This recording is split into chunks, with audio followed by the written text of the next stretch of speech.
tujuan pembelajaran kita pada hari ini yaitu mendeskripsikan dasar teologis tentang keberagaman yang ada berdasarkan pemahaman terhadap materi kemajemukan.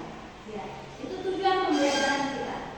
Sedangkan kriteria ketercapaian tujuan pembelajaran kita yang pertama, peserta didik dapat menentukan dasar hidup dalam kemajemukan menurut iman Kristen melalui literasi Alkitab dengan benar. Itu tujuan yang pertama. Yang kedua, peserta didik dapat membuktikan bahwa kemajemukan itu adalah anugerah Allah melalui literasi Alkitab dan gambar dengan tepat. Kemudian yang ketiga, peserta didik dapat memilih sikap yang tepat dalam kemajemukan belajar dari Tuhan Yesus dalam kehidupan sehari-hari dengan jelas. Dan kita lihat tujuan yang keempat adalah peserta didik dapat menganalisis manfaat hidup majemuk dalam kehidupan setiap hari bagi diri sendiri dan sesama melalui wawancara teman atau guru secara cermat, dan hasilnya dibuat laporan presentasi dalam bentuk poster, cerita pendek atau puisi. Ya, inilah 4 ya kriteria ketercapaian tujuan pembelajaran kita pada hari ini. Sekarang Ibu mau tanya.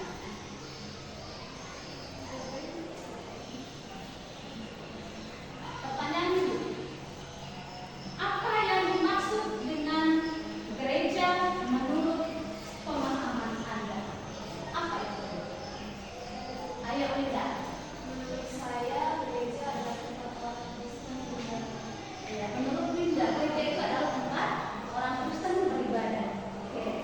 Terus pertanyaan yang kedua, apa sebenarnya yang dimaksud dengan gereja menurut iman Kristen? Ini menurut iman Kristen. Ya, Ica, silakan ya. Pribadi orang yang percaya kepada Kristus. Berarti berkaitan dengan pribadi orang yang percaya kepada Kristus. Oke. Terus pertanyaan yang ketiga, apa yang dimaksud dengan kemajemukan? Ayo Winda. Saling menghormati dan saling menghargai. Oke, berarti kemajemukan itu di dalamnya ada saling menghormati dan menghargai. Dan pertanyaan yang terakhir, bagaimana sikap kita terhadap kemajemukan? Siapa lagi? Oh, Ica lagi. Oke. Saling menghormati dan saling menghargai perbedaan. Berarti sikap kita saling menghormati dan menghargai perbedaan. Iya, terima kasih, luar biasa ya. Dan sekarang Ibu mau kalian kembali bagi kelompok. Sekali lagi, walaupun hanya 4 orang, karena kondisi alam yang belum memungkinkan, tapi tidak jadi masalah. Silakan tetap bagi 2 kelompok, berarti 1 kelompok 2 orang. Ya, silakan masuk ke kelompoknya. Ya, di dalam kelompok nanti ada beberapa hal yang akan kalian diskusikan. Namun sebelum kalian diskusi dalam kelompok, silakan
harusnya benar